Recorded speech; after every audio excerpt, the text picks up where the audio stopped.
Today's teaching is the Four Turning Minds, it's called. What it is the basics of philosophy on which Buddhism, Bon, and especially Dzogchen and Mahamudra are based. I have been assuming all along that you've all heard this, read this, understood this, but from some of the questions I'm getting, it appears that not everybody has. So I figured I'd take a morning and go over it. Simple, but really important. Because without this, none of the rest of it works. Without these basic understandings, it's a description of the worldview on which all of the theory and philosophy and practices of Dharma are based. You really do need a good nodding acquaintance with it. So unlike most meditations, in which you use your feelings or your perception, in this meditation, you actually do use your intellect. You need to intellectually understand all the way deep into a gut level, but it's still done with the intellect. You think about what has been said. In the sutras, and this is the path of Sutrayana, on which intellect is used. Nyando, could you close that shade for me? I can. A little bit bright in my eyes to see text. Better. Okay. So, in Sutrayana, it is said to listen to the words of the teachings as you would buy gold in Varanasi. I don't know how many of you are familiar with Benares bazaars, but buying something such as gold or silk can be very amusing. Golden, real golden. Silk, many attempts will be made to sell you interesting substances. You have to check, burn a little bit if you're buying fabric. Just because they say it is silk, pure cotton, or nylon does not mean that's what they're showing you. It is considered in the culture there just all part of the fun of bargaining. So what I'm going to be telling you, I want you to consider and check out by your own experience. Don't take my word for anything. So because this is called the Four Turning Minds, there are four aspects. Chuku kunduzong bogomboe, dorji semba garab dorji dang. Sere senge bardo shin labde, dedam avzan tata tusum chi. Dzogchen jupe lama la soloa deb. Ergin pema junela soloa deb. Dorji chang chitelo narudang, marpa mila gompo tsatsapa. Na pupa dang paldendrupa so kagula manam la solua de o chen lama nam la solua de Chen Lama Namla Solwa De Shakchen Lama Namla Solwa De Nyendu Da Yundrun Lama Namla Solwa De Falcon du Zhang Dang Yerme Pa Gun Garab Dorji Jin Trag Pa Jeti Dang Nisume Pa Pa Lamanam Chi Tentir Chong.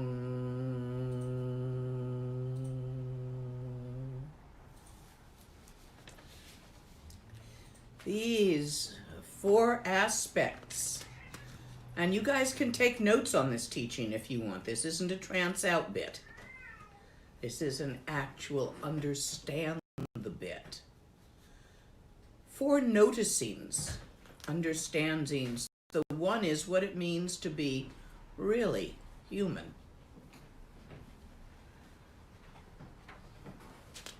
The second, impermanence. The third, the workings of karma. And the fourth, the suffering of existence. These have details, but these are the 4 basic things that you need to notice, understand, and be sure of. Being human is not the same as being Homo sapien. There may well be, even on this planet, other kinds of human. And certainly in the vastness of the universe, there are many other places with humans who look quite unlike us and may have sense organs quite unlike us. Human is defined as the ability to communicate abstractions in a language. Language is defined as a method of communicating abstractions. So that language does not have to be in sound or in sight. Perhaps it would be in sonar, a sense organ you don't have as a Homo sapien. But you see, we don't know whether the dolphins are human or not, or the octopi. We don't know if the octopi, with their very specific chromatophores, in their changing of colors, can communicate abstracts or not. So we don't know if they are human or not. We don't know if the songs of the whales communicate abstract information or only good hunting here, concrete information. And they mostly communicate in sonar. So language is not limited to audio, and human is not limited to Homo sapien. You see, the universe is a hell of a lot bigger than you think it is. Thousands of planets, billions of stars with planets circling them.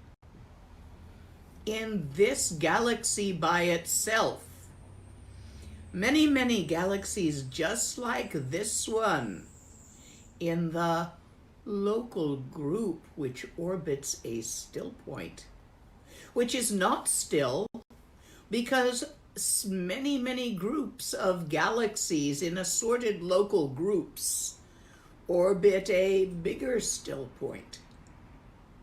And then you must consider other directions not just time and space. The direction of bigger and smaller. It's a dimension. For example, in a single grain of dust, there are billions of universes just like ours. And our universe itself is contained in a single grain of pollen on the stamen of a lotus in the hand of a Buddha. So this is a dimensional direction in which there are universe upon universe. Space is infinite, time is infinite. Infinite is hard to think about. When I was a small child, 3rd grade, I began to study algebra and geometry. I was in a good math group. And on the first day of school, the teacher showed us the sign for infinity and said, "Let me explain that. A line extends to infinity in both directions. A ray extends to infinity in only one direction. I'll draw one for you."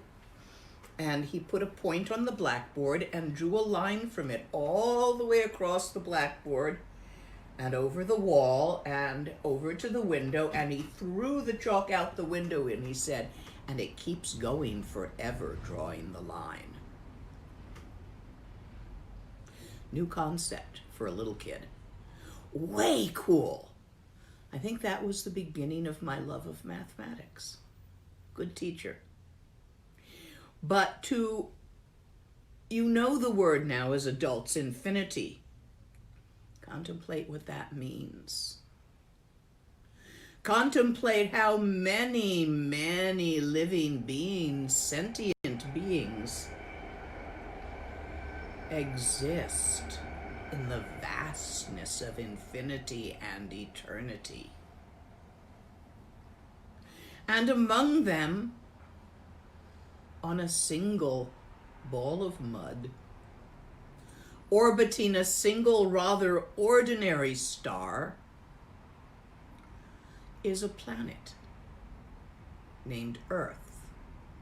And on that little tiny planet named Earth are mountains and oceans and valleys. And in a little place, tiny little place there, exists a tiny little being that thinks it's you. And you think you're important. It's big out there. You might consider how small you are in comparison to the rest of the universe, and let go of some of your self-importance.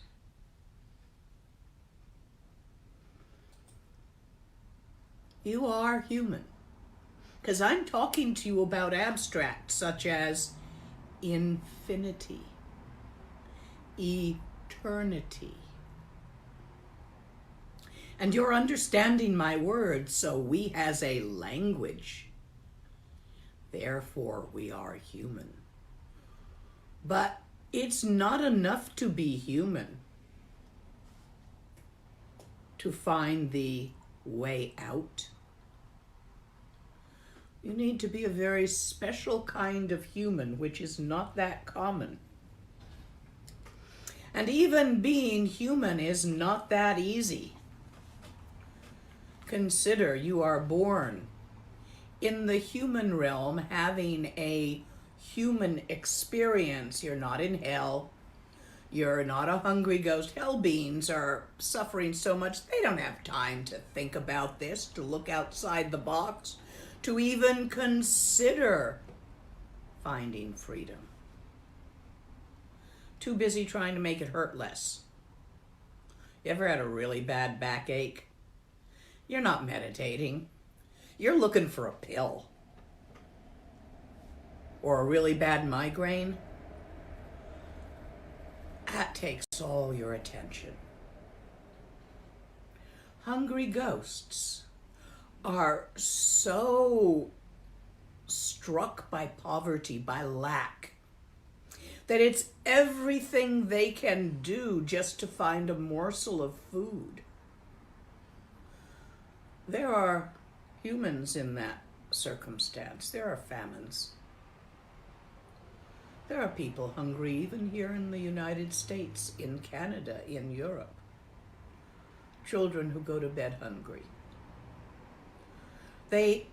When your babies are hungry, you're not looking to escape from samsara, to practice dharma. You're looking for food. Come on. Like that times 10 among the hungry ghosts. You're not an animal. Animals, intelligent and friendly though they are, do not generally seek enlightenment. They do not see far past the present moment. Mostly, they're looking for whatever they want right now. A soft place to sleep. Something interesting to do, like going for a walk. Food. Sex. I know ostensible humans who are just like that, don't you?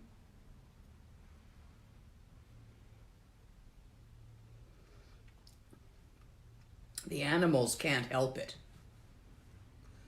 The humans might just hear something, read something, be exposed to something, that the idea might arise for them. Oh, there might be some way out of here. There might be more than just this tiny little unimportant life going nowhere and then you die. Maybe I'll go look. When I was young, I used to look for portals. Doors out. I traveled into the white spaces in the maps. This is as a teenager. Late teens, early 20s. Looking for portals out. I had no idea what out might be. But I damn well knew I wanted out. For since I was a 3-year-old and heard my cat, who had come into heat, standing at the back screen door, which was latched to keep the cat in, saying, "Out!"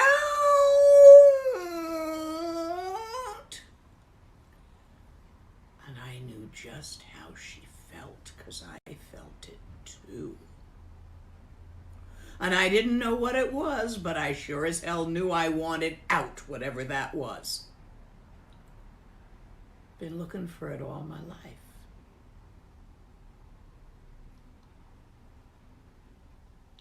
You won't find a portal in the white spaces. I know for sure because I looked in almost all of them.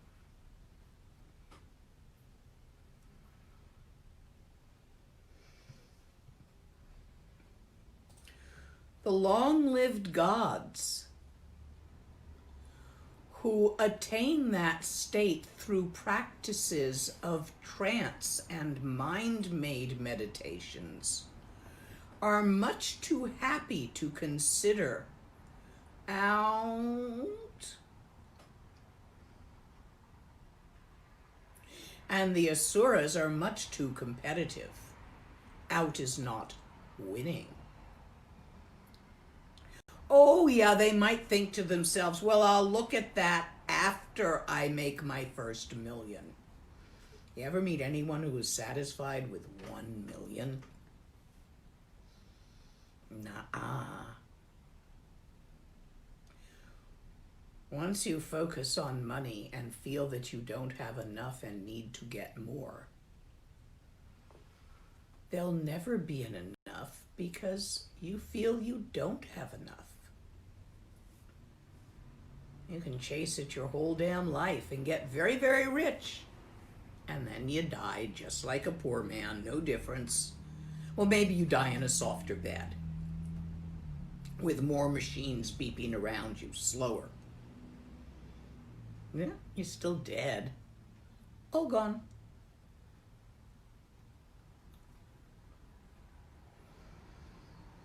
To be born among the barbarians, you would still be human, but it wouldn't be called the precious human opportunity. Why? Consider being born female, farming family, under the Taliban, South Afghanistan. You ever going to even hear of the Dharma? You're not even going to be literate. And you'll probably die having babies for some schmuck. Lots of people live like that. Consider being born in a religion and culture which accepts no others. You, in Europe, in the West, United States, Canada, although every so often someone tries to enforce a religion in a country such as Christianity in America, as currently attempts are being made, in general, at least lip service around here to religious freedom is given. May we not lose that. You'll vote in the next election. I don't care what country you're in. Take part. Vote. Even if it doesn't help.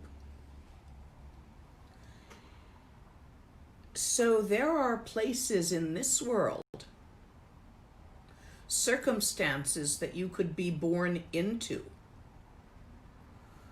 where you'd never even hear a word about the way out.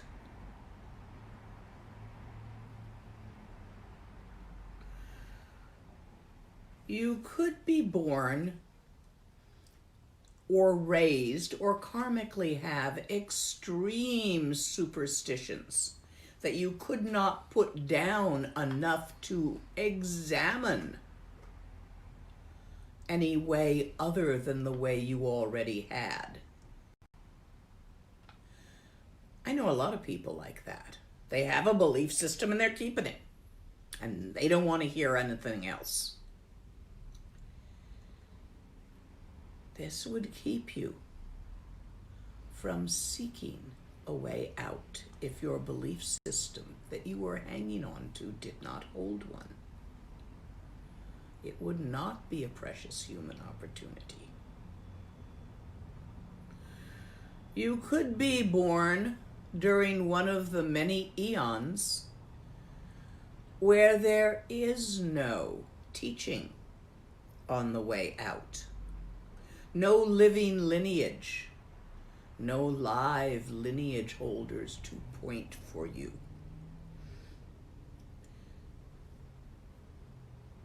Once a culture has been through certain wipeout pogroms, such as what the Chinese are attempting to do with the Tibetans, what the original Europeans did to the Native Americans during the Trail of Tears, we lost many lineages.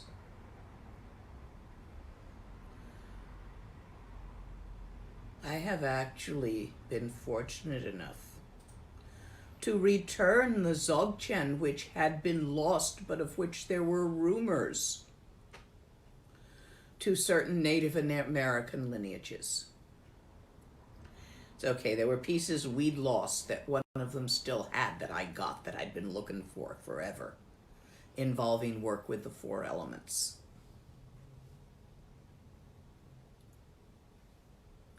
In the Rushen, I'm digressing again, but you'll like it.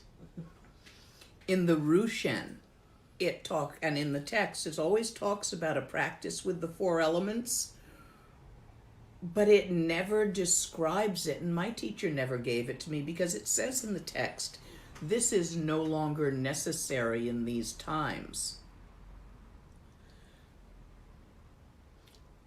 You don't tell me you can't have something. I spent years looking for that practice.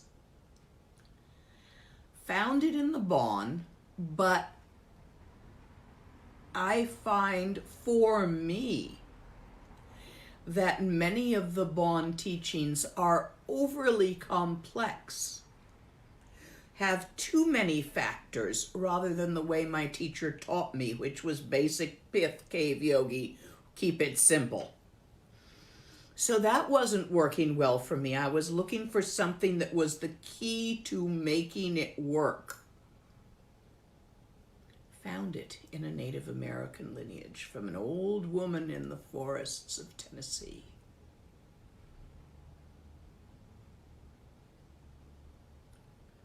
She's gone now, but I do count Grandmother Redleaf among my teachers. She gave me the key to that practice. And I passed back to her the Dzogchen. Crow teachings, they used to call it. So you see, lineages do die out. That is the point I'm making with these stories. They are lost. And it may be long until I come again. As yet,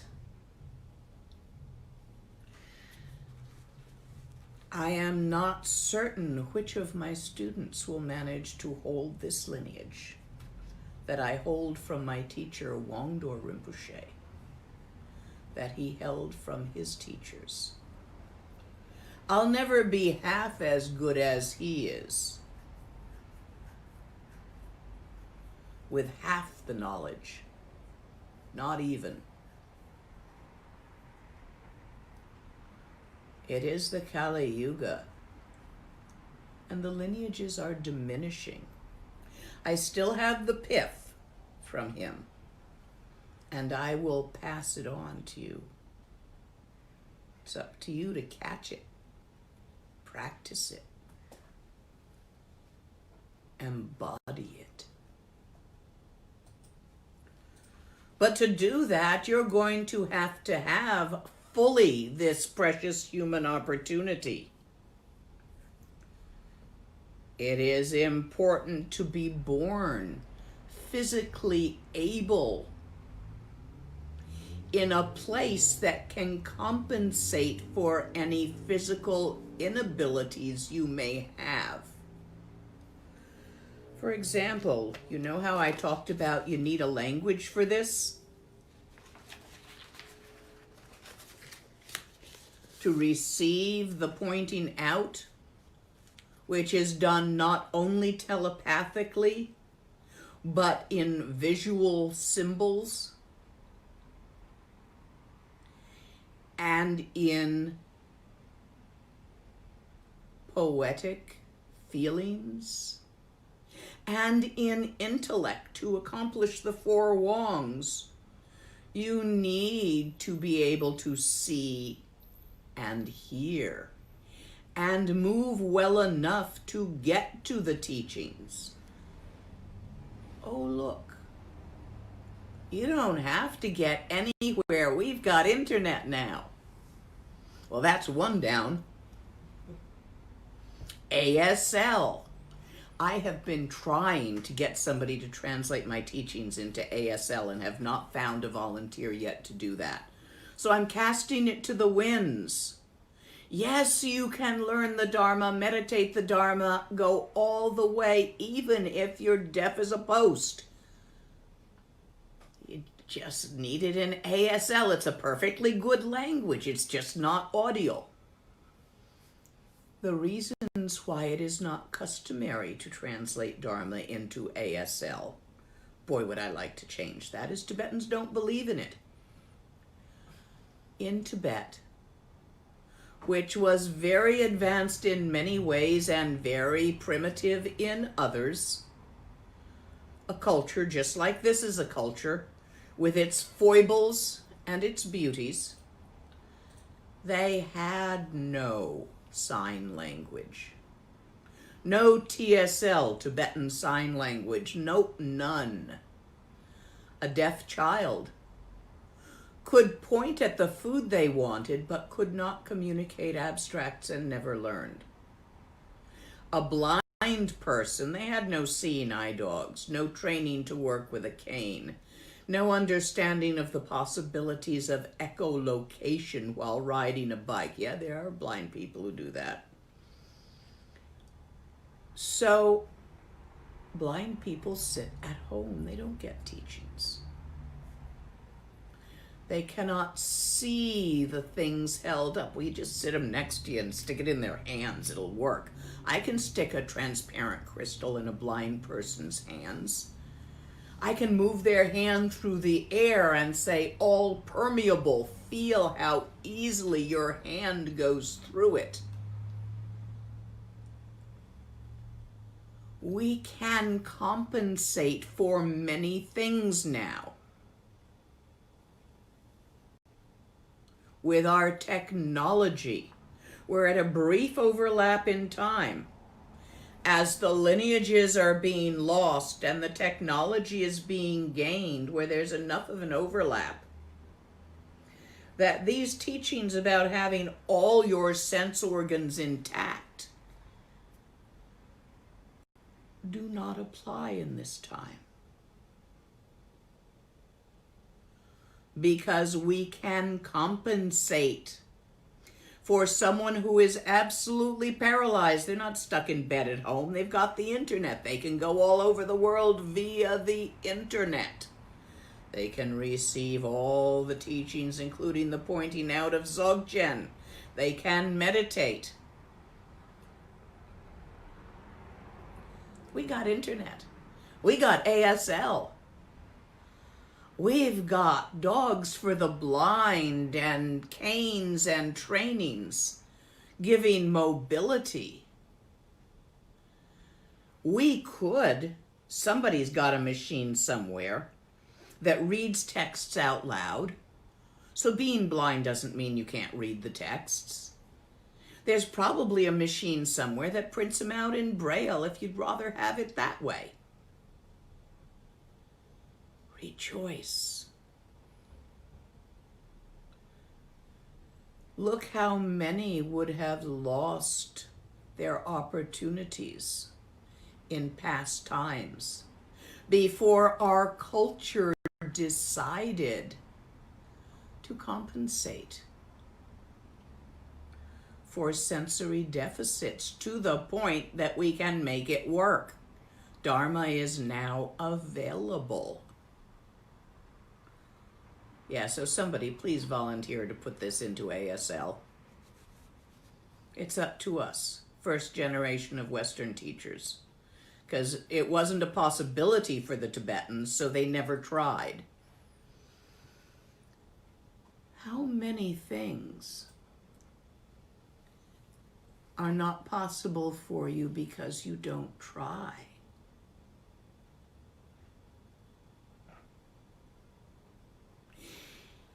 If you were not aware that enlightenment existed, was possible, you would never try for it. This is where being born as a barbarian would get in your way. You'd never hear about it. You might want out, but you'd never figure out how on your own. So we divide precious human opportunity into 5 outer characteristics. A Buddha arose in your time and the places you can access.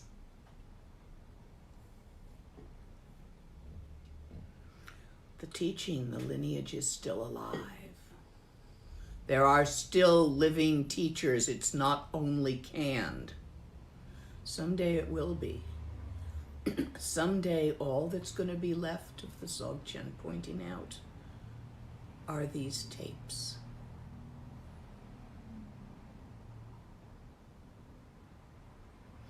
Get it while you can. It won't last forever.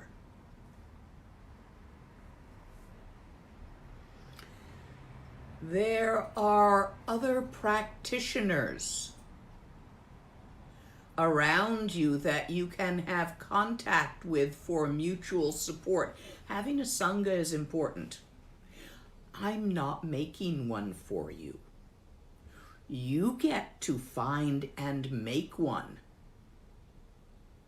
I know a lot of lamas, and they're much kinder than me, much less selfish. And they build centers and monasteries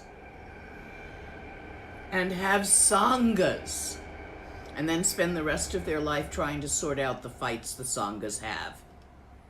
And in the monasteries, and between the monasteries, and between the centers, and the monasteries, and between this center and that center. I am much too lazy to undertake that, but I will support you having a Sangha. And since you're all over the world, let's make it online. So we put a forum on the website. I put my 2 cents in randomly on people's words and stuff there, too. But you do need a Sangha. If there's one nearby you, that's wonderful. Someplace you can go, a temple you can go to. If there isn't, make a virtual one online with friends online. Because that's the way things are going these days with COVID. We're not really going to the temple. Even though there are temples near here, I'm not going to them because I don't want to risk my students, many of whom are as old as I am. I don't want to pull you all together in a room and breathe on you. Hell no. So we have this for as long as COVID goes. And I'll travel around in the brief period between the end of this pandemic and the beginning of the next one. You think it won't? Global warming. The mamos are upset. There also needs to be patrons of the Dharma. Those who support financially and by their efforts things. The volunteers that build my website, run it, run the forum so you can have a Sangha. Those are both Sangha and patrons. It's not only money you can offer time, effort. Patrons of the Dharma need to exist or the lineage will disappear. If nobody was paying for and doing the work of putting this online, it wouldn't be online. I can maybe get a YouTube to go by myself, which I learned out in India when I did a few things trying to send Rinpoche's funeral so that his students could see it. But this level of ability to do all the different retreats and things, no, somebody is patron that. Somebody has paid for the equipment. Yeah, a lot. Some of that was me. But I don't mind. I can be a patron to the Dharma too. So you see, you need to have these outer things. There needs to be a Buddha, a teacher who passed on the way out. We have to be in a time when it could be. The teaching must survive, must be available. There need to be other Sangha members to mutually support each other and patrons to support that.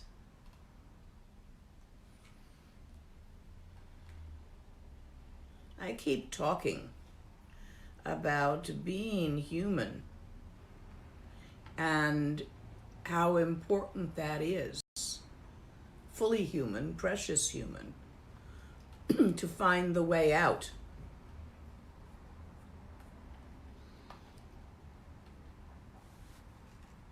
But I don't even know if all of you do want out the way I do. Maybe you're just scared in. Maybe you don't want that even more than you wanted sex as a teenager.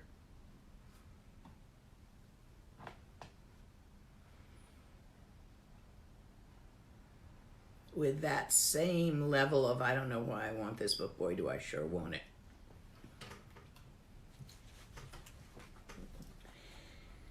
There are 3 different kinds of people who come to the teachings. Some just want to improve themselves in their life. They want immediate gratification for themselves. I want to be a better person. I'm in the Dharma because I want to be a better person. I'm in the Dharma because I feel like an idiot and I want to fix it.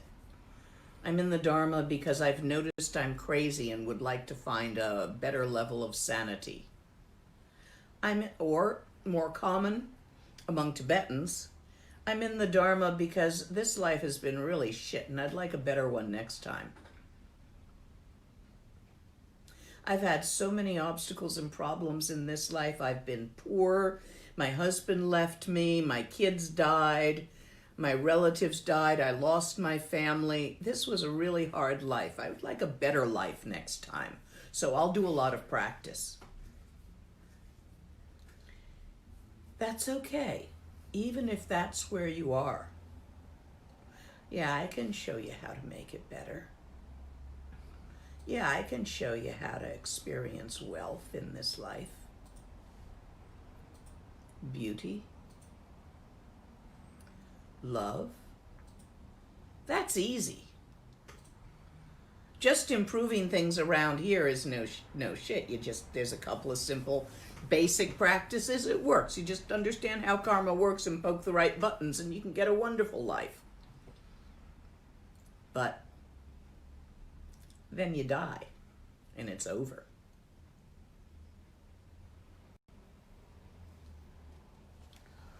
Some people want out. They want it for themselves and they want it desperately. This is me as a little kid, before I encountered the Dharma. I wasn't looking for a portal to save the world. I was just going to go through it, me, myself. Yeah, I wanted out, enlightenment, whatever you want to call it. I wanted infinity. I wanted to blast all of my guns at once and fire off into space, whatever that was, to infinity, other dimensions, out. For me. That's the second level. Yeah, we can work with that. There's methods. They're not very fast. But yeah, you can become a Pratyeka Buddha. You got to get your Shine really good first. And oops, there goes a God realm if you die before you get past it into Laktong. So it's a little risky, but it's doable. Then there is the third and greatest type of practitioner, of full human, precious human. They want happiness and liberation for all beings without exception. Now, as I said earlier, I'm a selfish bitch. And although I gave it lip service, took the bodhisattva vow and worked on it, I didn't really get it until I saw Dzogchen. So for those of you of the third level, come closer. Those of you of the first two levels, go in the other room for a minute. This is secret. Are they gone? Have they got their fingers in their ears at least? So the secret is, there is no such thing as individual enlightenment, because there is no such thing as an individual. Don't tell. Let the ones who want a better life practice for that. Let the ones who want to get enlightened themselves so they can show it off to all their friends practice for that. We have a secret. And that secret will become apparent in the practice of Dzogchen. It's very simple. You, me, them are utterly interconnected. Look at your personality.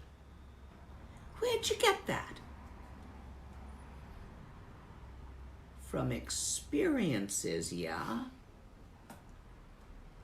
What experiences? Well, you read books, you talked to people, you saw movies, you developed wishes, you interacted, you had trouble with mean girls in 12th grade, you were a mean girl in high school, you did all sorts of stuff and had all sorts of experiences interacting with other sentient beings. A book, somebody wrote it. A movie, a group of people interacted together to create that. A moving piece of artwork or a song. Somebody made it. It's somebody's baby, somebody's dream. You are made out of everybody else's dreams, and they're made out of yours. Which is why there is no independently existing individual. Okay, you can all come back now.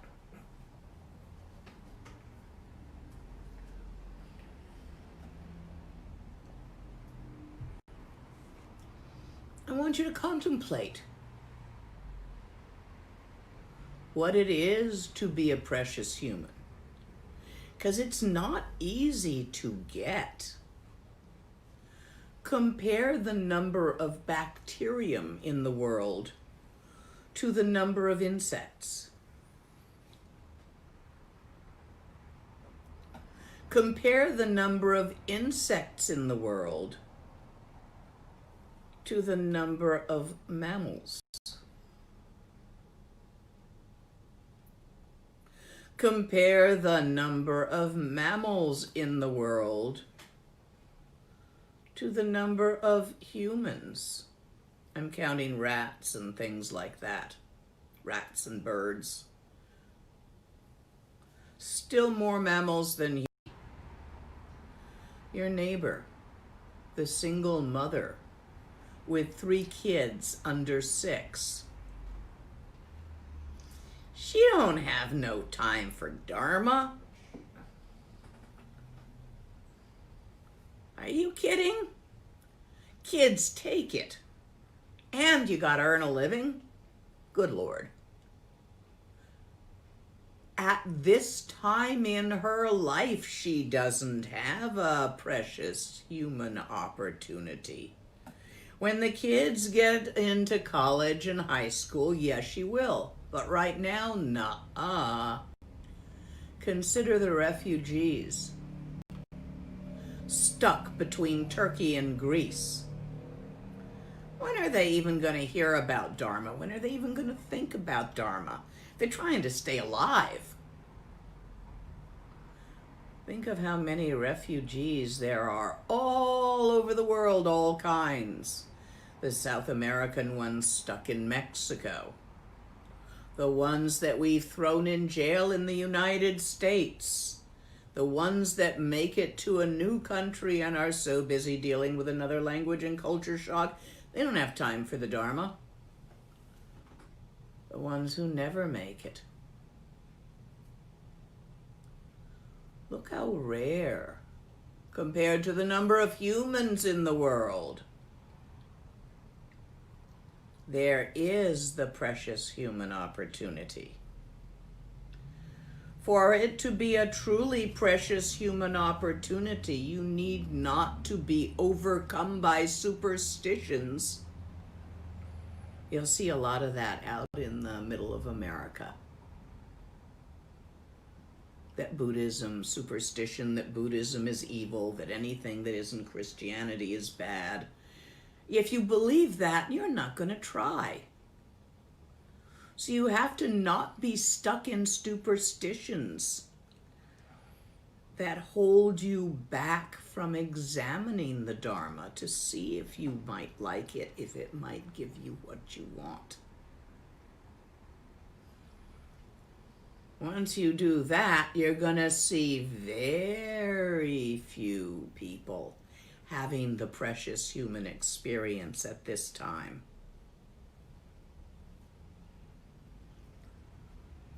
And it ends randomly.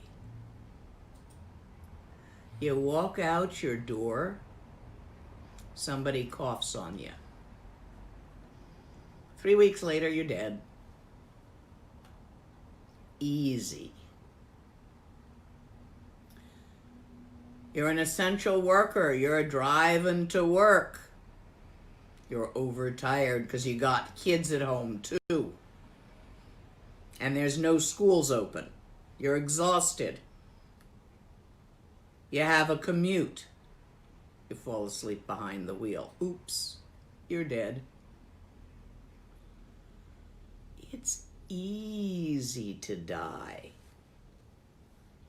Once you have realized just how rare and precious the full precious human opportunity is by your own intellectual examination of what I've told you.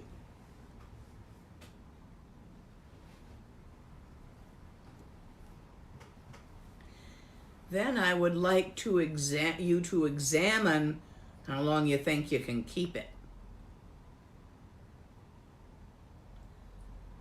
Everybody dies of something.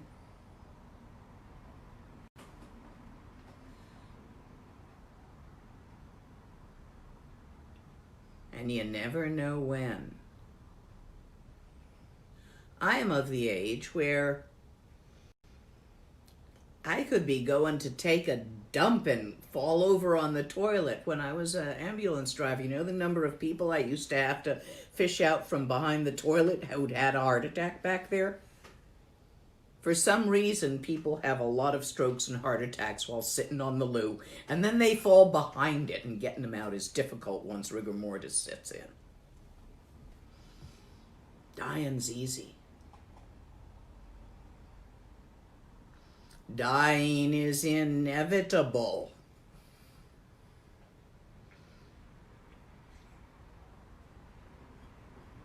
You are dying. You are going to die. Can you get this through to yourself? We walk around pretending we're immortal. You are not immortal. Don't take my word for that. Check it out. Do you know anybody who never died?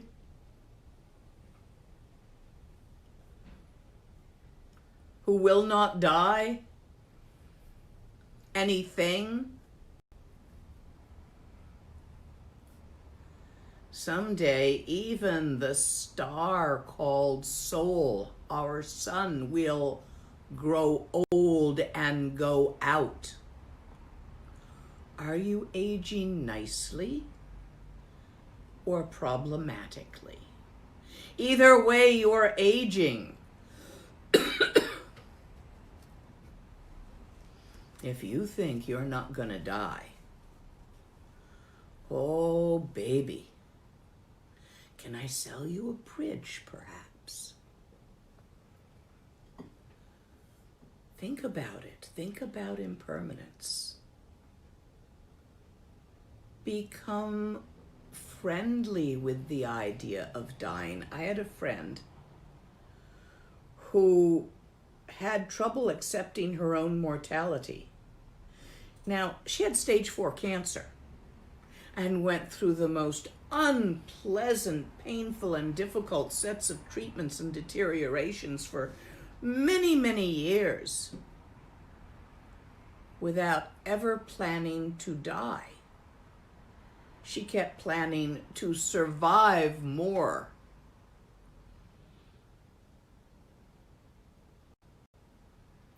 And then she died. She's the only one who was surprised.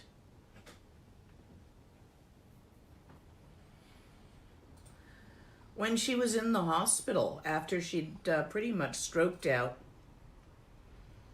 and was only partially conscious, I tried to give it to her while she was alive, but she wouldn't have any Bardo instructions. She was going to survive a bit more. She'd have them later. I finally had to say to her as she's dying in the hospital, honey, you're dying now. There is no later. And she tried to refute it. No! No!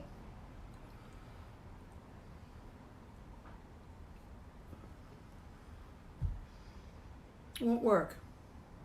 You're gonna die. Rinpoche had a friend, young guy, who was dying.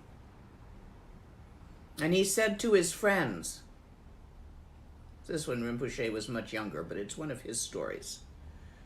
People don't die when they're standing up. Stand me up so I don't die. So they stood him up. His friends lifted him and stood him up. He died while standing. Yes, people do die while standing up. You will die.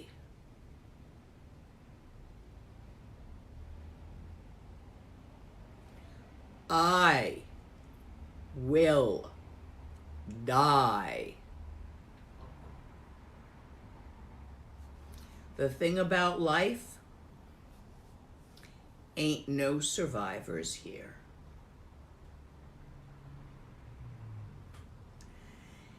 Everything that is an aggregate, a clump, a heap, is made of things, will come apart.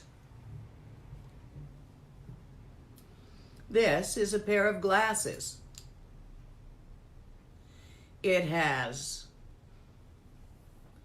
a frame, earpieces, and lenses.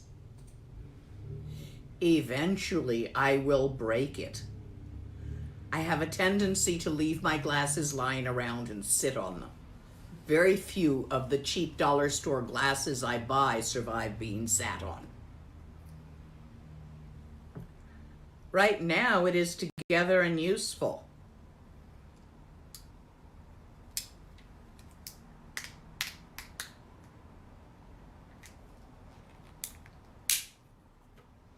And now it has come apart.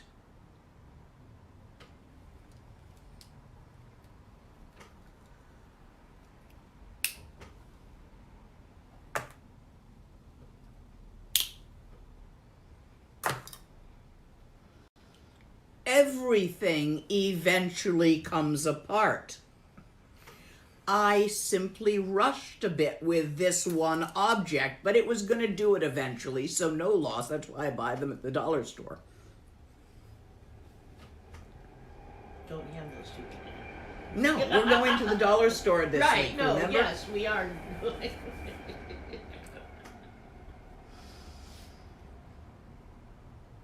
Get it through your head, through your heart, through your liver. everything you have will be lost. Even your life itself. Everything that is created will be destroyed. Everything that is put together, such as if you get your shit really together, it's going to come apart again. Trust me. If you empty your inbox, it will fill up.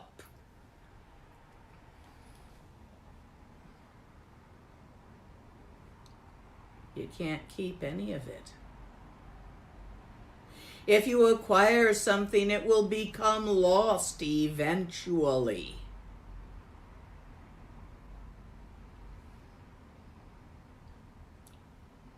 You should be noticing that this is so by now. The inevitability of change. There's two categories in the traditional teachings: outer change and inner change. Stuff, your accumulations, you're gonna lose them. The things you buy will grow old and deteriorate and fall apart. Your favorite shirt will become tattered. Your body will sag. Gravity wins in the end. Entropy wins in the end. The sun will go out, the stars will die, the galaxy will die. New galaxies are being born.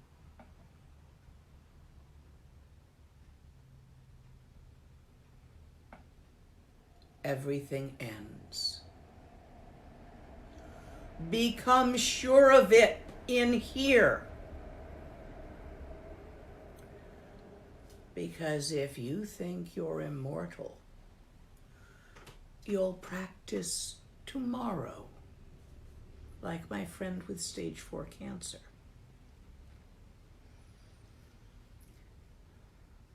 Never did let me give her the Bardo teachings.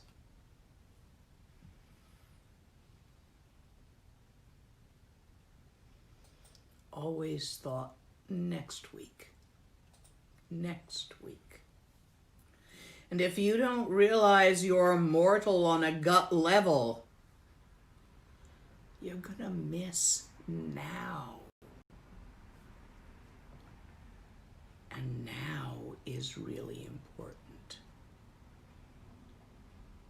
Because if you want out, how many of you are lucid in your dreams all the time? If you do not always dream lucidly, what makes you think you will be lucid in the Bardo well enough to remember the teachings of how to die? Oops. And so your karma, without a will you or won't you from your side, whirls you off into stories and fantasies until one solidifies, and that's next time. You really think it'll be a full, precious human experience again? Not unless you create the cause for that. Now. Samsara hurts. Please notice that there are 4 kinds of hurt. I'm not just talking physical pain, emotional pain, intellectual pain, like when you just can't shut up and go to sleep, and you're talking to yourself and you're wide awake and it's 2 a.m. Those we're all familiar with. Yeah, we believe in emotional pain. We've had it. We've had grief. Yeah, we believe in physical pain. We've had it. We've stubbed a toe. But I want to look at how suffering occurs with you. And to do that, to understand karma, you need to understand the 4 kinds of suffering. There is the suffering of chasing what you want and being unable to get it. I have a relative who suffers from poverty. Very often this relative is quite anxious about the poverty they suffer from, but they are unable to accumulate money. They always want, and they cannot get all that they want.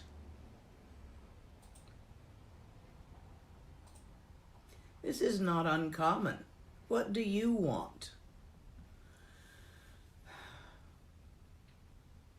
I'd like to have a 25-year-old body again, so I could simply get up on the roof and prune that rose bush myself without problems.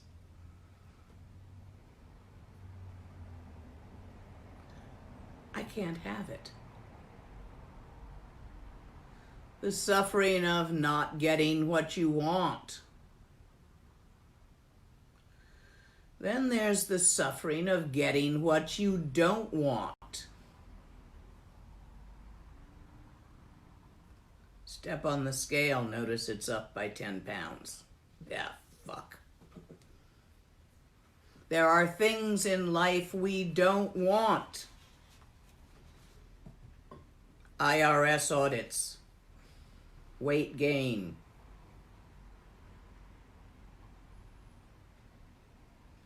certain obligations, governments, voting interference, the dangers of the wrong government. Look at the things you don't want. And they happen. Just as not getting what you want, getting what you don't want hurts. People die. You don't want that. You want them to live, but they die. You want your cat, your dog to live forever, but they quickly grow old and die. You don't want that. It happens. They die. That hurts. Impermanence is a bugger, isn't it? Then there's the suffering of chasing what you want. You want to own your own house, so you have a mortgage, so you have a job. The job starts at 8 in the morning. You are a night owl. You cannot go to bed or to sleep before well after midnight. And every morning at 6 a.m., because of the compute, you have to drag your suffering body out of bed to get what you want, home ownership. There is the suffering of the things we do to ourselves to get what we want. You want to lose weight? Don't eat that. Doesn't it hurt not to eat that sometimes? Eat it anyway, you'll get the suffering of the thing you don't want. Yeah, we're trapped. Samsara is remarkably unsatisfying, isn't it? There's a certain suffering like a long itch, not in any place you can get at and scratch. It is a basic sense of dissatisfaction with the way things are. Have you noticed it? Nothing is quite right. You need to fix it. You're too tired to get up and fix it. You fix one thing and another thing needs fixing. You can run around all day and fix minor matters and still have it not be quite satisfying. You can eat everything in the house and still feel, I want.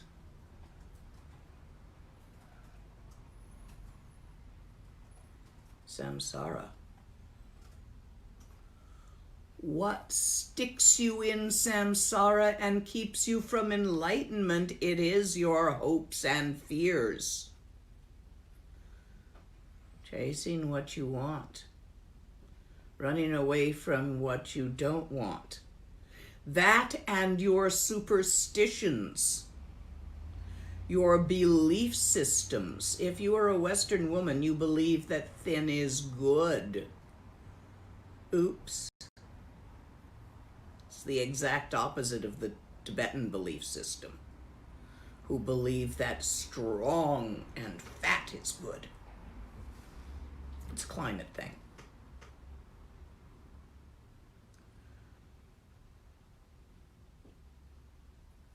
Everything that you hope for is because you think it will satisfy you.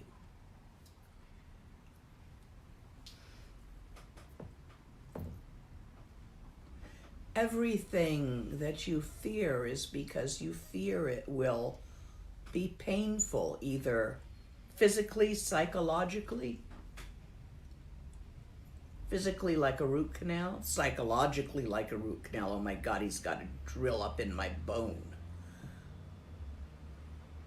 Emotionally, intellectually, boredom, homelessness, shame of homelessness, all your fears. Examine what you personally are afraid of. Examine what you personally want. Examine your superstitions and belief systems, because these are the bindings that bind you to samsara. Practices cut through. Specific practices cut through specific kinds of bindings. But for you personally, what's got you stuck? What you afraid of? What do you want? Not what they told you to want.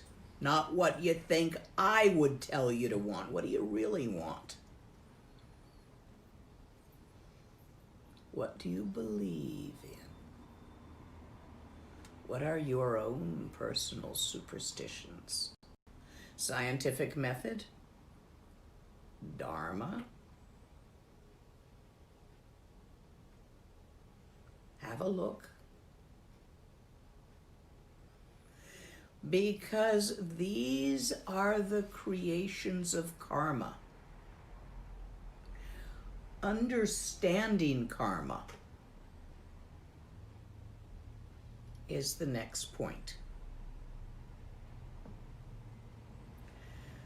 Karma is cause and result.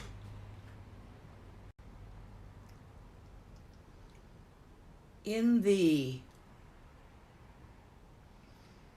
ordinary view, it is so hard to teach this from beginning level rather than Dzogchen level. So what the hell? I'm going to teach it from Dzogchen level. Lots of people are teaching it from beginning level. Cause and effect. You think the cause happens before the effect. Nah. It is an interconnection across space and time of two phenomena. We call the one that appears to us to happen first to be the cause, and we call the other interconnected phenomena that appears to happen after to be the result. There can be several different causes leading to a single result. There can be several different results clumping to a single cause.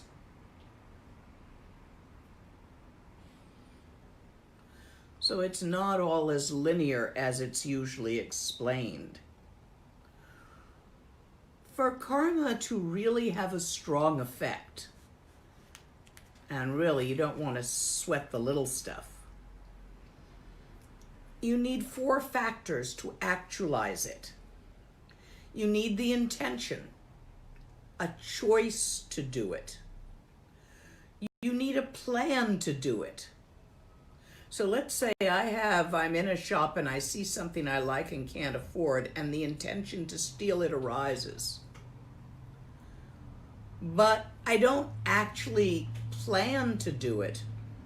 I want to steal it. Yeah, I wonder if I could get away with that. And I look around to see if a plan is possible. Nah, there's a camera right there. I'm not going to manage it. So I don't plan to do it. Only a very small bit of karma from the intent has been created, but not a really strong karma. Just a thought karma. You need the intent, the plan, the actual doing, and the being pleased that you did that to create a full intent karma.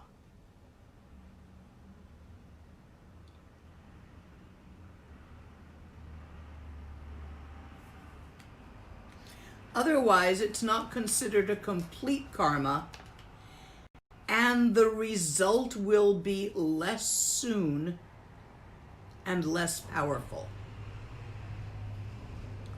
Karma is usually taught as a set of rules.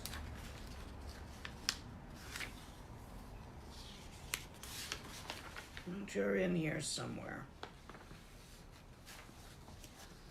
Such as avoid the non-virtuous actions of not killing, not taking what is not given, and not performing sexual misconduct.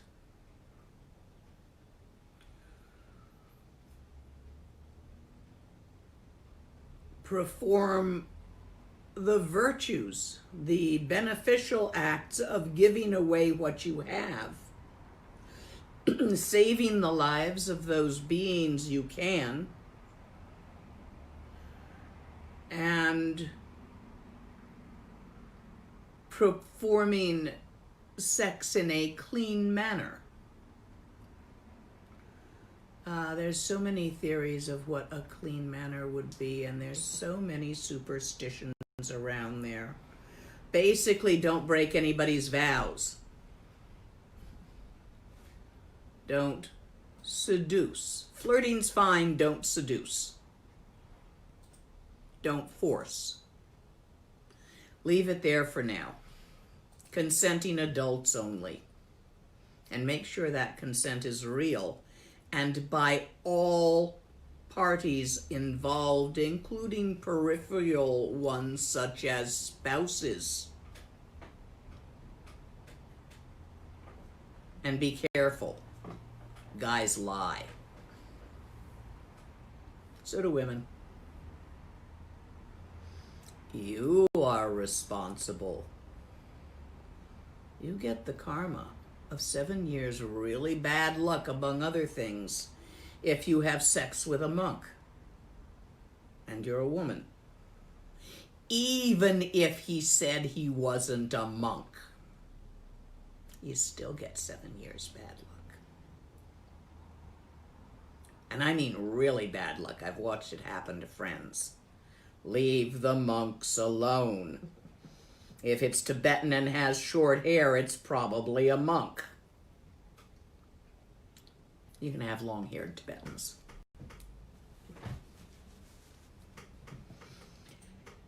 That's your basics. There's a lot more to karma.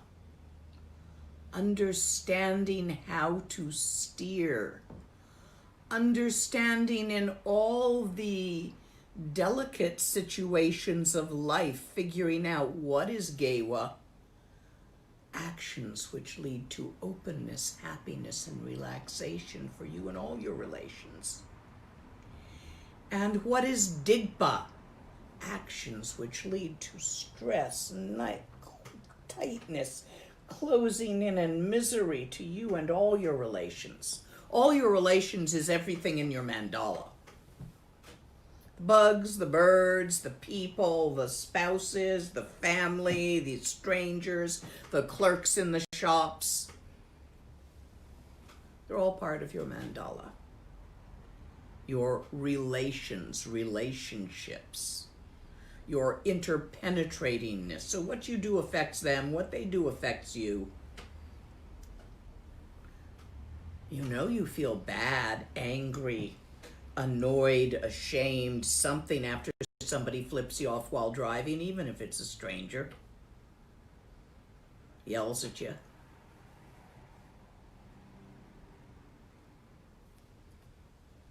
Yeah, you affect each other.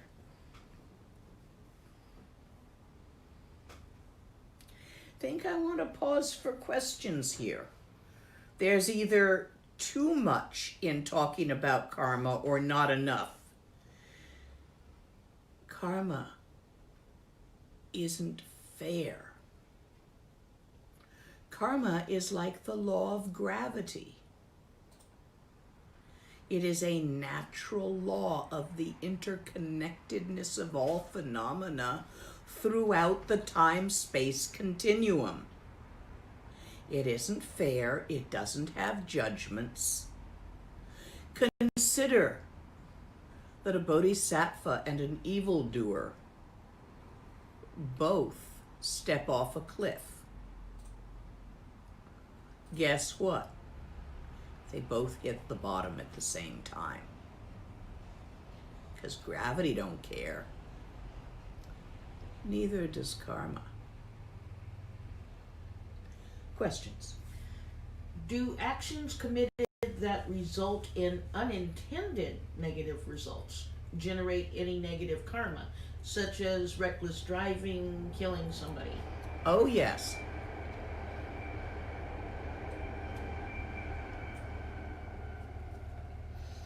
Reckless driving had an intention, an egocentric intention, to either have that extra drink first because you wanted it, or to show off how fast your car was, or to get there in a hurry for selfish reasons. That's your motivation. Reckless driving doesn't really have a plan to kill someone, so you're not absolutely complete there. And then you hit and kill them. If afterwards you think it was funny, you justify it to yourself because they were a homeless guy and unimportant, a drain on your tax money, whatever. Yeah, people can do that. Big karma. You have the karma of killing. But if you are driving carefully but are momentarily distracted by your kid in the back seat throwing a paper airplane into your ear and swerve and hit somebody, and you stop, you're mortified, you call it in, you do everything you can, you don't have the glad I did that at the end. You don't have the intention to do it. You have the intention and the plan to undo it as much as possible.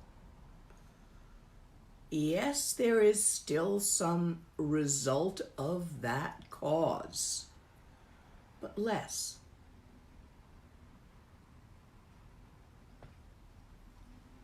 Next. The Buddha remembered his past lives. How to remember this during meditation? First, I want you to complete the Chenrezig practice that I've given that is up online. And once you have had auspicious signs that that practice is complete, I'd like you to do Tonglen in the way I teach it. And once you get certain auspicious signs that that is complete, I'll teach you how to remember past lives. There is a very specific meditative method, but accomplishing those two first is part of it. Certain practices have to be done in order. Chen Reizig, Tong Len with a pop, working with visible living beings around you, not visualizations of other realms or other categories. Get those really good, and I'll teach you the remembering past lives. I think that's what I want to do in person, but let's see where things go. Next. Sometimes the realization of my own death can disable me, making me not want to do anything. I would like to counteract this when it arises. Paralyzed with fear?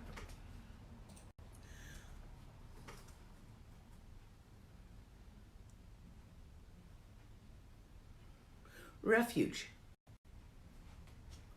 When you realize your own death and you are paralyzed with fear, take refuge. Sanje chu gedun la chapsu chiwo, Lama Lena Ngondro la chapsu chiwo, Tsalung tigli la chapsu chiwo, Chuku longku truku la chapsu chiwo, Rang sem tong sel ngo la chapsu chiwo.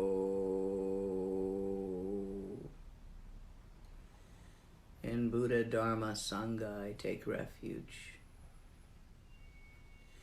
In the teacher, the archetypes, and the dakas and dakinis, I take refuge. In the energy channels, the chi, and the life force essence drops, I take refuge. In the Dharmakaya, Sambhogakaya, Nirmanakaya, I take refuge.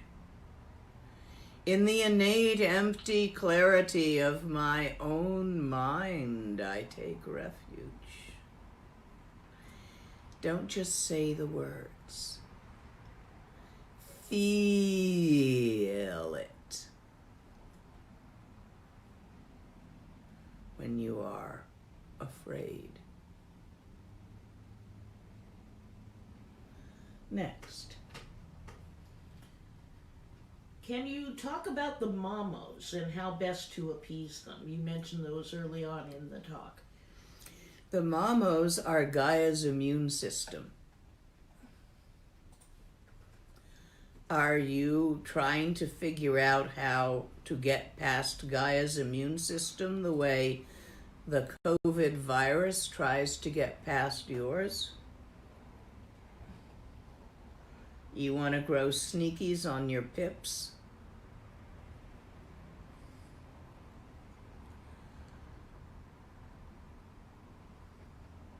There are ceremonies to appease the mamos.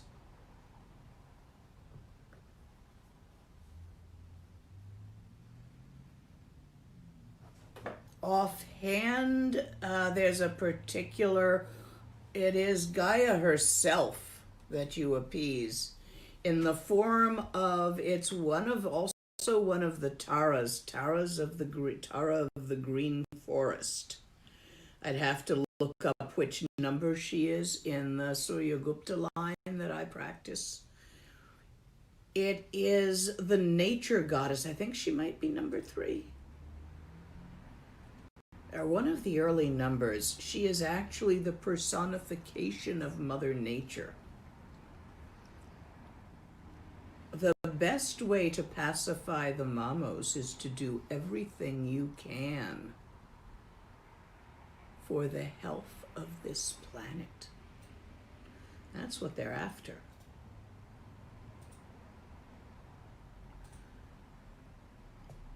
Next. A couple of questions about how to get others out of samsara. Somebody wrote that their efforts in life seem geared more to help people feel more comfortable or better in some way, but is that just a distraction from getting them out of samsara? Truly, only they can get themselves out of samsara. They are infinite. Because you have to count all the bugs and the bacteria.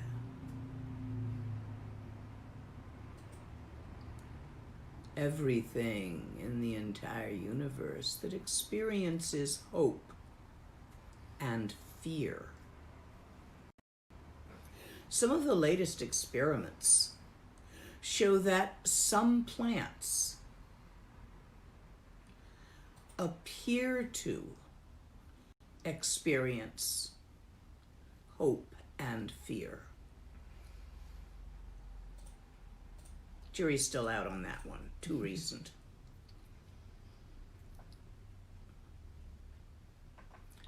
By your own practice, as you slowly become saner, wiser, over time, because you are not an individual entity, you will have an automatic beneficial effect quite spontaneously on your mandala. By the practice of gewa, whenever an opportunity arises, and truly to understand, the fastest method of practicing gewa is trekchö. But all forms, gewa of body, gewa of speech, gewa of mind. And by refraining from practicing digpa, you will be of great benefit for people to seek dharma, seek their own way, because enlightenment must result from the efforts of each individual, both individually and together.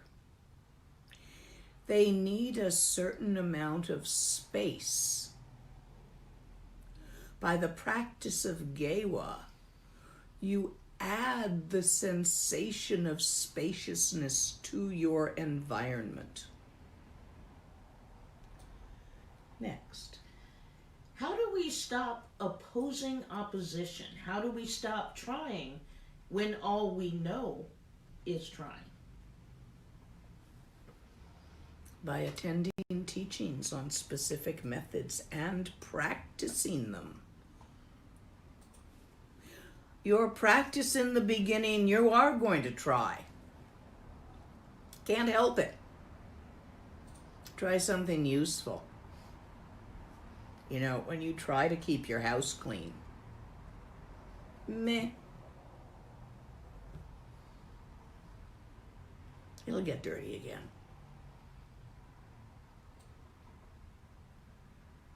Try something a little more long-lasting than cleaning the stove. Next. Can you address cleaning your karma with Tibetan practices? There are a wide variety of purification practices in Tibet. We have all existed since beginningless time, long and long and long. And in all that time, we have done shit. We have been child molesters, soldiers, murderers, mass murderers, evil kings, great heroes, confused butchers, all kinds of animals, all kinds of things, a few gods, a few demons from time to time. Demons are just a kind of god you don't like their agenda. There's not that much difference between them. Just one eats people and one eats something else. So if it eats people and you're a people, you call it a demon. Yeah. However, having been all of this, you have a shitload of accumulation of karma stuck in your energy channel pattern. There are a wide variety of practices to get it out. They all work. Pick the one you like and are capable of. Use it. Next. I do not trust most lamas because they themselves are influenced by samsara. How do I overcome this?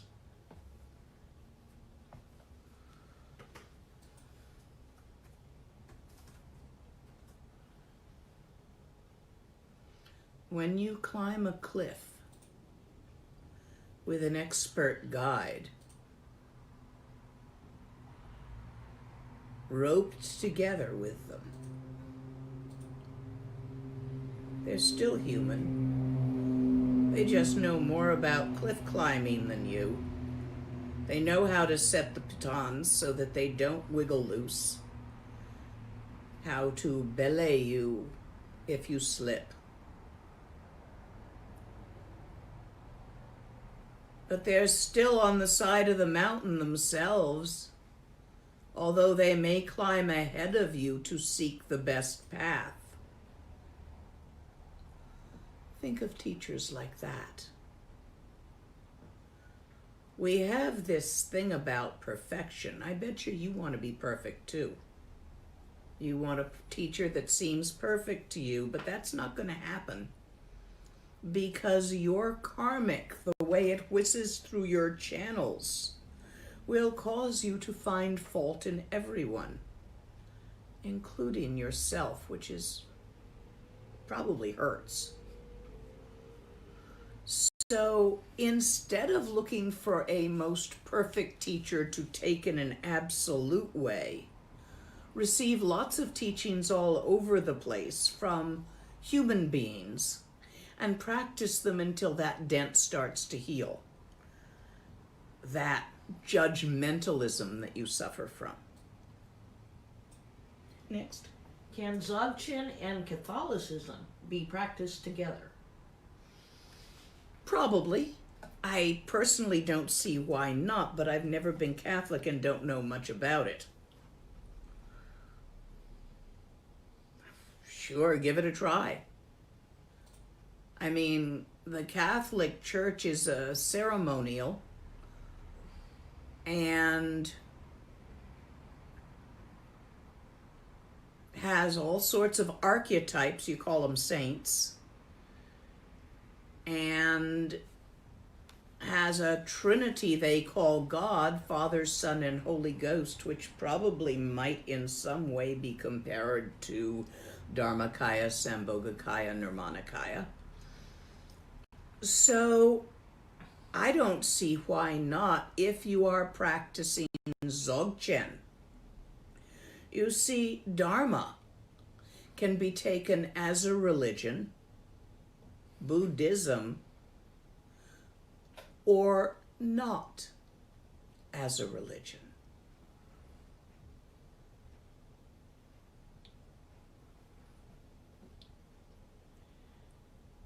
I was raised atheistic, agnostic. My mom was agnostic and my dad was an atheist. However, he also believed in magic and sorcery. He just didn't believe in gods. He thought they were all demons. One eventually ate him. So My understanding of religions such as Catholicism, Judaism, Muslim, Hindu, are all from the outside, not the inside. But if you wish to maintain Catholicism as a religion and practice Dharma, at least in the form of Dzogchen, as a philosophy, not even a philosophy, as a practice, as a spirituality, I don't see a conflict. And in fact, I have seen many people seem to do this effectively. I just can't speak from my own experience, not having been raised religiously. We were secular humanist, if anything. Next. You mentioned the Bardo Instructions earlier. Can you talk more about those? I believe you will find them on my website under the title, How to Die. Basically, there are many similarities between the Bardo and the dream time. In fact, this very life is the Bardo between birth and death. Go listen to those. There's so much more to that than I can give you right here. What can be considered an auspicious sign of doing the Chenrezig practice that you previously gave? You see Chenrezig arising in the sky in the western direction with your eyes.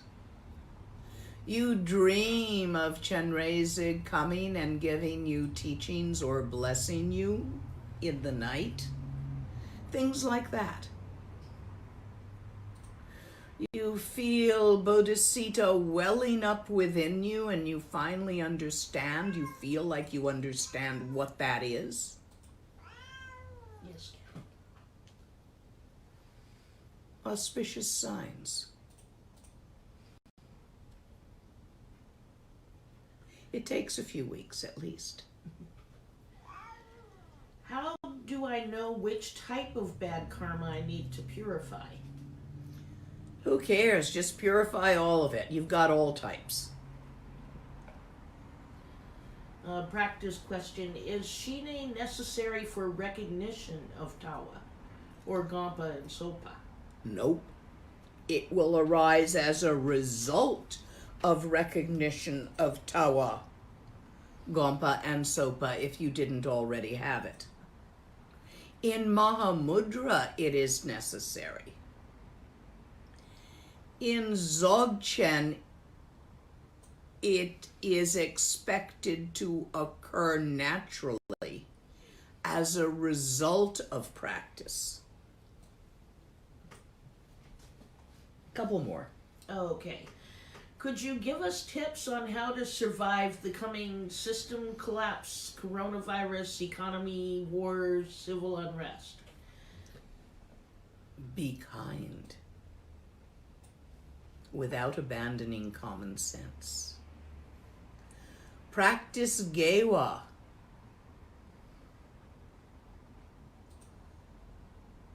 Meditate.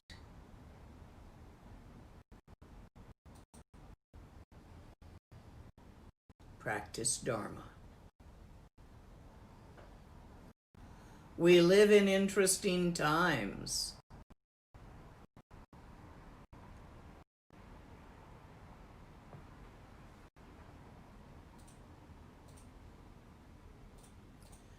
Certain practices will make interesting times easier. Gom. Very fast, very effective. Dream yoga combined with Gom, even more effective. Highly recommend it in interesting times. In fact, probably the most fastest effective practice to get you through interesting times is dream yoga. Synergizing with Gom. However, if those aren't working for you, Chenrezig, Avalokitesvara, working with that mantra will tend to surround you with a sphere of relative calmness, which will be helpful in turbulent times. Anything more? How can I make a Lama see me? I am poor. Look, guys, there's no charge for this. I accept Dana on my webpage. I don't know who gives what. I don't know if you're poor, nor do I give a shit, except for, gee, I hope you feel better soon. There are methods of dealing with poverty that I can teach you. How do you get a Lama? I can only speak for myself. Every Lama is different. For me, email me. Include your photo so I can see who I'm talking to. Join in some of the Zoom retreats. I'll see you. Other Lamas, every single one is different. Volunteer for stuff if you're poor. If you're a single mother, you can't do that. You got enough work already trying to survive. So don't volunteer for stuff. Just practice as best you can. Email when you have questions. But being rich isn't necessary. I'm not rich. I have a little cottage. It's nice enough. I have as much food as I need. Yeah, I buy stuff on sale. And my clothes are either made in India or come from a second-hand shop, but I have all I need. So, not being particularly high man, not now. Okay. Not too many questions left. Good. What is pure light mind?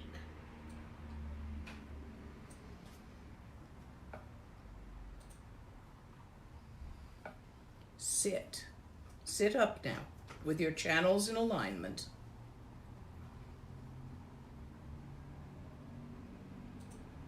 Unfocus your eyeballs. Relax your mouth. Stop talking to yourself, explaining everything all the time. Shut up. With your eyes, with the gaze of your eyes relaxed, half open, not point focused on anything at all. Let your attention gently expand from its usual point focus to the infinite open vastness of mind itself. Instead of focusing your attention as you usually do on what you're thinking, what you're feeling, what you're perceiving, let it naturally and relaxedly open up into where those thoughts, feelings, and perceptions are occurring.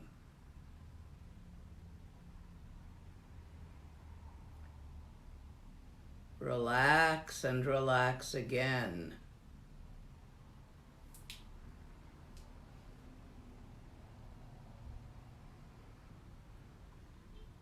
Infinite expanse, spacious open awareness.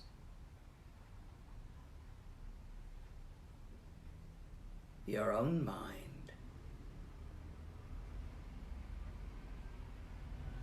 But not just a big old dark void anywhere, because it can think, can feel, can perceive, for it is the where, the ground of mind, the where of all, that all thoughts, feelings, and perceptions arise as, dissolve in, have never been other than.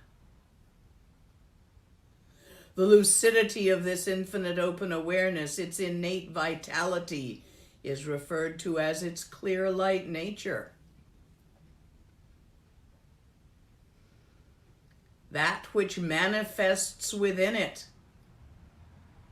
known as thoughts, feelings, and perceptions, are simply the sparkle of that clear light of infinite open awareness, its innate lucidity, vitality, arising as its playful creativity. Just that.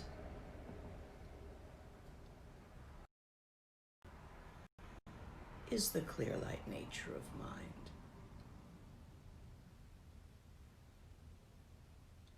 Easier to show you than try and describe it.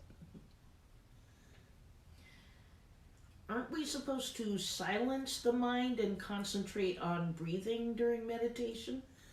Oh, that's a kind of meditation, but it's not this kind of meditation. There are many different kinds of meditation. Sometimes, with the mind very focused and active, you visualize very complex things, and lights go in and lights come out, and they emanate as this and they emanate as that, and then it all goes back in. It's a beautiful dance visualized in the mind. That's a kind of meditation. There are many, many kinds of meditation throughout all the dharmas of all the religions of all the worlds. Trekcha, called cutting through because it cuts through all the crap, is the name of the type of meditation I am speaking of when I refer to Dzogchen.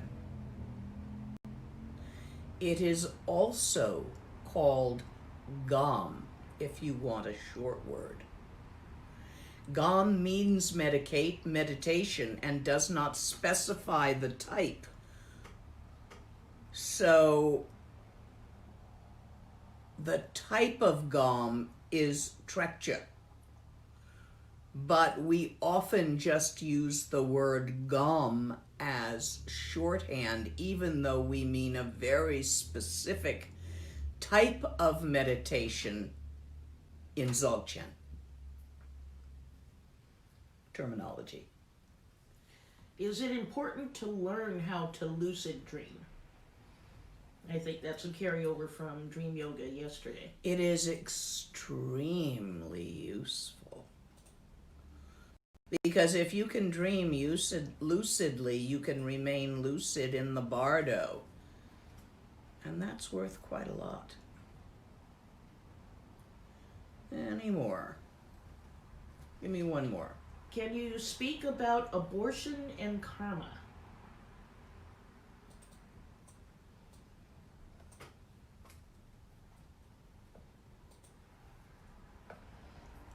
Abortion, choosing to have an abortion, planning to have an abortion, going through with the abortion, and being relieved and pleased that you did that does create a complete karma. However, forcing others to behave in one way or another, including in ways of behaving according to what you think is Gewa or Digpa, is serious Digpa. It causes serious constriction in the environment, more suffering, more fear. So yes, it can be digpa to have an abortion. There can also be extenuating circumstances why, on weighing of all circumstances, an individual may be deciding that it would be more beneficial to do that. That's between the individual and their teacher. It ain't yo business.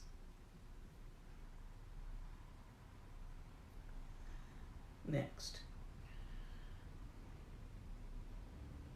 Someone may ask, if our actions don't lead to reduction in samsara and enlightenment appears so remote, why act for liberation? Why this? What is this goal? Why does it appear so remote to you? It's easy. It is completely possible in this very life. Who on earth have you been listening to? Yes, they say in Lam Rim that it takes 400 lifetimes to achieve enlightenment, but how do you know you haven't already done 399 if you don't remember your past lives? Eh? It is fully possible in this life and or in the Bardo.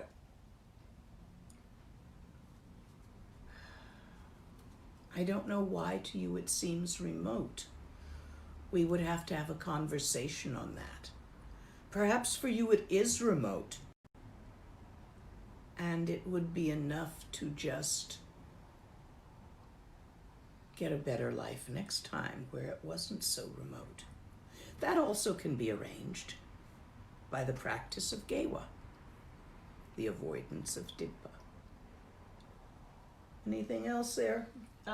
Questions on Dreamtime stuff that refers back to the dream yoga. I don't want to go there this morning, except to say keep practicing. There will be another teaching on Dreamtime coming. It's the week after next, because you need time to get this working. Are any questions on specific details of how to rather than theory philosophy? Specific, like practical questions? Yes. Any advice for someone who probably sleeps like an animal, blackout sleep, and very rarely remember dreaming? Right, you need to sleep on your back. One of the few, half sitting up. So get one of those wedge pillows behind you so you can be half sitting up without putting a crick in your neck or your back, and then put a pillow under your knees too.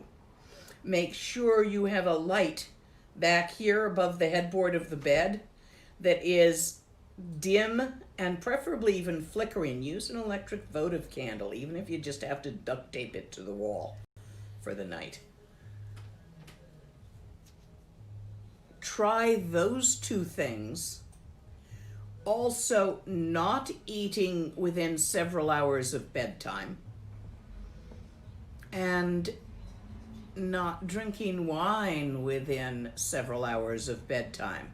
The wine ends before the food ends, and you go to bed at least 3 or 4 hours after that. Try those to lighten it up. If that doesn't work, email. I used to be lucid in my dream time, although now I am not. I would like to know whether there is a period in practice that this might occur. Oh, yeah. You just got distracted. It'll refresh. Happens all the time. And that's it? Yeah. Okay, guys. These 4 turning minds are real basic, and they get contemplated intellectually. But they are the basis of the motivation. Notice that you are fully and most preciously human, and how absolutely rare that is. Notice its impermanence. Won't last. Better make use of it now. Notice how much suffering there is in the universe. It's going to get you. You're going to hurt. Consider doing something about it. Study intellectually to understand the workings of karma. What is Gewa? What is Digpa? We could have an entire session just on the workings of karma, the subtleties of it, how it manifests, how it connects, what causes what. There's a number of texts out there. Many of them are in a cultural context, which means they contain both the truth of karma and the superstitions of a culture.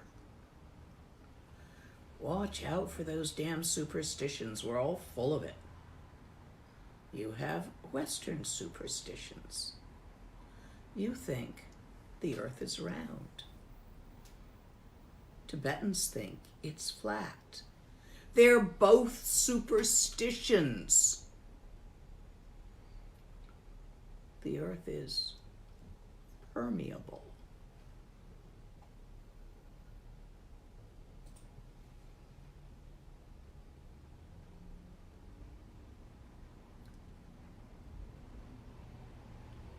Watch out for your own. Try not to trip over them. Other people's superstitions aren't that dangerous unless they convince you to believe them. Your own are going to really trip you up. Watch out for them. Practice Gewa. Avoid Digpa. To steer away from suffering and towards happiness for yourself and others. Because we're all in this damn thing together, damn thing called Samsara. Ngewadi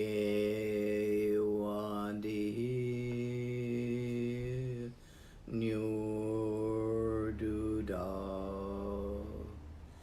Che Che Sala Go Pashu.